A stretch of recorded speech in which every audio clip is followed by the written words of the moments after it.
All right. Hey there. Oh, now it's recording. Okay. Hi there. We're just back with Max Sullivan, How you doing, Tom? dispensing optician on Burns night. So haggis and whiskey, everyone. All right. How you doing, Max? I'm good, mate. Yourself? I'm fantastic. Good. Yeah. Perfect. What are we talking about today?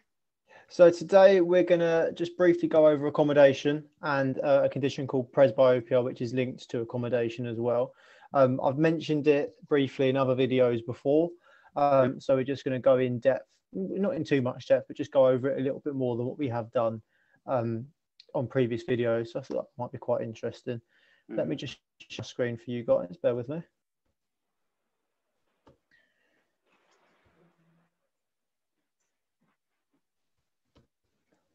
Okay. Oh, jumped the gun a bit there. Right, can you see that okay, Tom? Yep, perfect. Yep. Fantastic. So as I say, we're going to talk about accommodation firstly, and then we're going to just briefly go over something called presbyopia as well in a few minutes' time. As I said, we discussed it just every now and then. It crops up in our videos, so I thought it might be quite useful just to go over it in more detail today. So if you've got any questions after the video, just let us know and we can get straight back to you. Cheers. So firstly, the need to discuss what actually is accommodation, and that's the eye's ability to change its focal length by changing the curvature of the crystalline lens within the eye. And we've discussed the crystalline lens on the first video that we posted onto this channel. So if you haven't seen that yet, go and have a look at that first, I would say, just because it gives you a little bit more information on what we're going to be talking about today. But as I say, accommodation itself is the eye's ability to change its focal length by changing the shape and curvature of the crystalline lens within the eye. And what accommodation does is it allows a patient or a person to automatically shift their focus between distance and near vision clearly. So for example, if I'm watching the TV in front of me, I can then go down to the newspaper about 30 centimeters away clearly and quickly without too much problems. And that is essentially accommodation happening. Okay. And accommodation occurs within the eye, responsible mainly by the ciliary muscles. When we're looking at an object in the distance, the ciliary muscles within the eye remain in a relaxed state, so they're not tense and they're not working as such. And this means that the parallel light rays from the object you're looking at in the distance will converge and fall onto the retina. And that is what gives us a clear image, okay? And we discussed light falling onto the retina in the last video, discussing spectacle prescriptions, that kind of thing. So again, that's more information about your light rays and where they need to fall for us to see clearly as well. But what we want is the light rays from the object we're looking at falling directly onto the retina, okay? And that is what makes us see things clearly. Okay, so when we're looking at a distance object, as I say, the ciliary muscles will not be working and they will remain in a relaxed state. And this is one of the reasons why they'll fall onto the retina. Okay. However, when looking at a near object, the ciliary muscles start to contract, causing the lens to change shape. It becomes fatter and more plus powered. Okay, bear with me.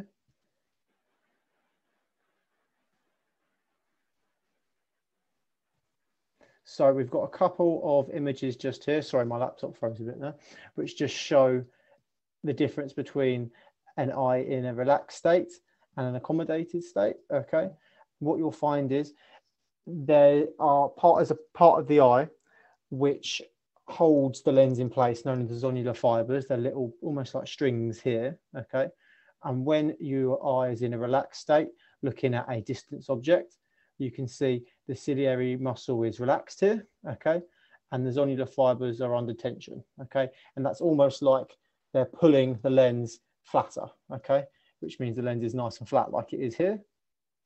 However, when you're looking at something close up or when your eye's accommodating, the ciliary muscles are contracting and working. This means that the zonular fibers are relaxing, so they're not pulling the lens tight and it's not tensing the lens, so it becomes flatter, okay? And I believe we discussed this in earlier videos, that the more convex and rounder shape is, Tom will know a lot about this being a lab tech, the more highly plus powered it is. Okay, and we discussed how we need a bit more plus power in order to see things close up.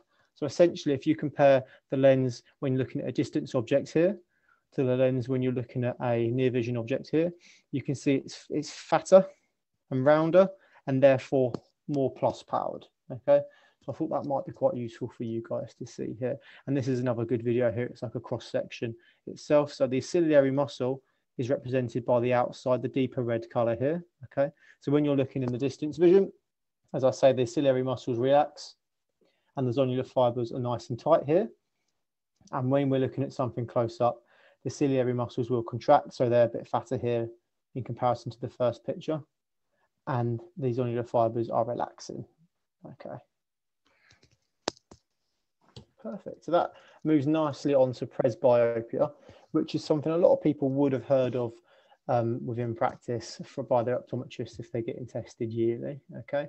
And what presbyopia is, it's gradual loss of a person's ability to switch between the focal lengths clearly. So we discussed earlier on that accommodation would be the ability for someone to flick between different distances with clarity of vision. If someone is unable to do this after a certain age, we call that presbyopia. And it's a naturally occurring issue that comes with age, as I say, and the actual term presbyopia comes from the Greek word for old age. Okay, it's nothing to worry about as such, really. Presbyopia, it's very, very common. Okay. And bear in mind, like in sort of ancient Greek times, old age might have been 40. That's it. Yeah, exactly right. Yeah, it tends to come. It's different for everyone, but I tend to say, and I tend to find within practice that you're starting to look at presbyopic patients around the age of 40. Some people get away with it and don't need reading glasses for a bit longer than that. But I would say the average age is probably between 40 and 45. So if you're watching this and you're 40 and 45 wearing reading glasses, don't take that the wrong way. That's just a big term for it. Okay. It's nature. That's it. Exactly right. Yeah. It occurs due to the change in lens, essentially. So when we're children or young adults, the lens within our eye, the crystalline lens, is soft and flexible, and it has the ability to change its shape. And that is, as we say, when the zonular fibers are pulling on it, it has the flexibility in order to change shape. And when the zonular fibers are relaxing, it will then just become flatter as well. Okay. But what you'll find is as we get older, our lens becomes far more rigid and harder, and therefore it's not quite so easy for it to change shape. So the ability for us to see clearly at different distances, unfortunately, goes away. Okay. However, it's nothing to worry about. There's many ways that we can overcome it, and we'll look at that now. Okay. Similarly to hyperopia, which we've discussed in previous videos, which is another word for long-sightedness, we can help to combat presbyopia by using a convex lens. And I mentioned that earlier, comparing a convex lens to the lens itself, actually within the eye. The crystalline lens is essentially a 12 diopter, well, a plus 12 diopter in power lens. Okay. And what we'll need in order to overcome presbyopia is a lens, a spectacle lens, that is also plus powered as well. Now, it's worth bearing in mind, you don't necessarily need a lens that's as powerful as plus 12 in your prescription, but it's a good way of remembering that as well. Okay. But we don't just have to have single vision reading glasses. We can use multifocal lenses, varifocals, bifocals, and trifocals as well, which can be used to help us out with that kind of thing.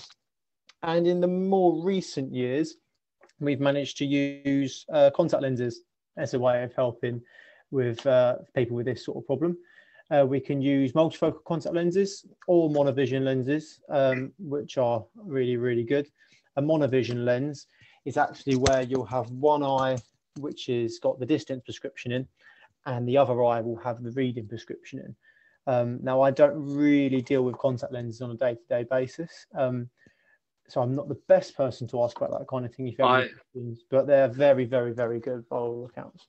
I obviously would rather people buy glasses from me, but I have got to say, I find it quite interesting. The multifocal contact lenses, they actually work by having a weight at the bottom.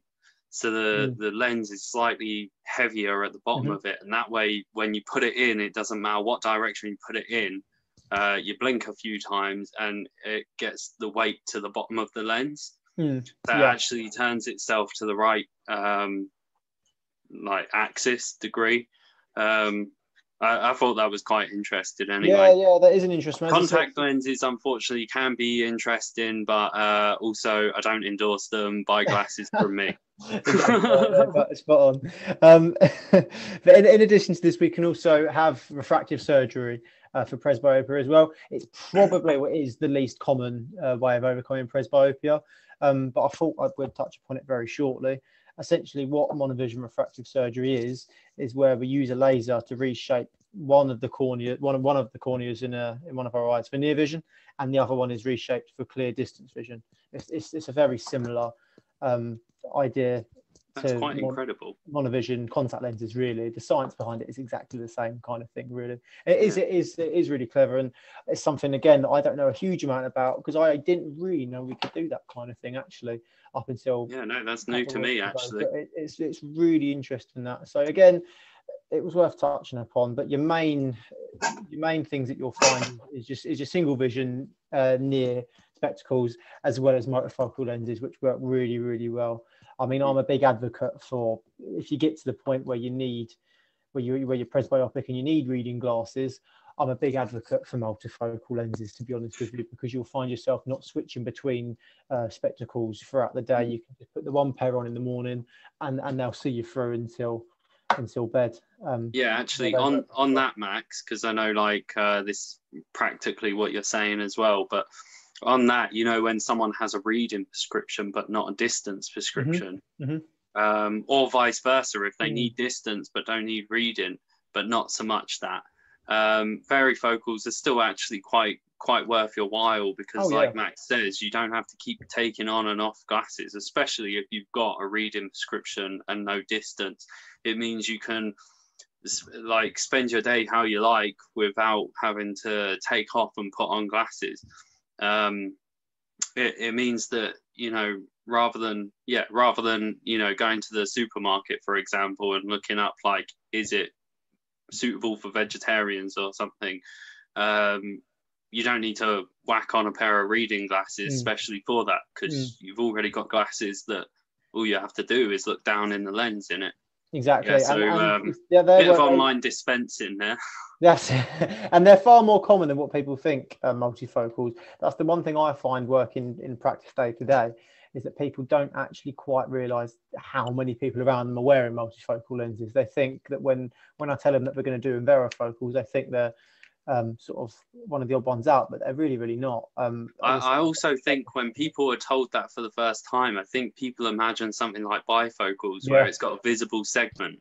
When varifocals, just for the audience and anyone who doesn't know, varifocals, you know, you can't see, basically. Yeah. So and we discussed this, and so yeah, actually, it might be worth, Tom, if you attach the link for our video about different lens types. Yeah. We're touching on this definitely. because we discussed varifocals, bifocals, and trifocals in quite a lot of depth in one of our previous videos.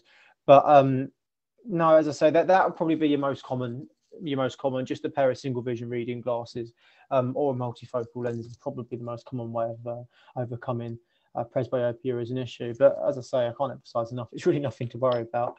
That's what people like me and Tom are here for, really, to help people out with that kind of thing. So yeah, that's presbyopia and accommodation in a nutshell, really. Same goes as every week. If anyone's got any questions at all or concerns, just shoot a message in the comments, and Tom or myself come back to you straight away. All right. So just before we go anywhere, obviously, like I say, Burns Night celebrates the poet Robert Burns. On that note, I'd like to bring to everyone's attention Writingpaiges.com. I'll put a link in for it, but she basically writes articles about various not products, but, you know, well, actually products, lifestyle, anything. She can write articles. She do anything from proofreading, grammar checks, cutting down words in essays or endorsements, restructuring. But yeah, she does academic, casual, and creative style of writing. Like I say, I'll just I'll link her website, and I'll give you her email address in the description of the video, and then that way, if anyone wants anything, I just thought it was fitting to mention her, being that it's Burns Night, celebrated poet, and also whiskey. So an excuse. All right, so which doesn't help with accommodation. Let's not endorse that. Right. Indeed, yeah. I don't endorse drinking. Only after hours. All right. All right, cool. Well, thanks very much for that, Max. Brilliant. Cheers, Tom. No problem at all. Don't go just yet, but I will stop this recording.